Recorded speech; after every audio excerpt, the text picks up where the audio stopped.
বাংলাদেশী প্রবাসী একজন মারা গেছেন রোড অ্যাক্সিডেন্টে। তিনি দুবাইয়ে ৩০ বছর ধরে বসবাস করতেন। সেখানে তিনি ইলেকট্রিক্যাল সুপারভাইজার হিসাবে নিযুক্ত ছিলেন। তার বয়স ৫৫ বছর ছিল।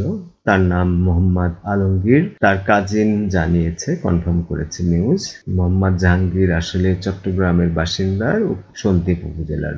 তার জন্ম। তিনি মেইনটেনেন্সের জন্য হাইওয়েতে গাড়ি নিয়ে যাচ্ছিলেন। পথে কয়েকজন কর্মচারীকে নামিয়েছেন সন্ধ্যার বেলায়, সেটা রবিবারে ছিল। যখন সে গাড়িটা ঘোরাতে শুরু করে তখনই একটা গাড়ি তার মুখোমুখি সংঘর্ষ হয়। সেখানেই স্পট ডেড হয়েছে মোহাম্মদ আলমগীরের। তার মরদেহ আল জিমি হসপিটালের মর্চুয়ারিতে রাখা হয়েছে। কিছু ইনভেস্টিগেশন, কিছু আনুষ্ঠানিকতা শেষে তার মরদেহ বাংলাদেশে পাঠানো হবে। এই খবরটি ডেইলি স্টার থেকে নেওয়া হয়েছে। ধন্যবাদ সবাইকে।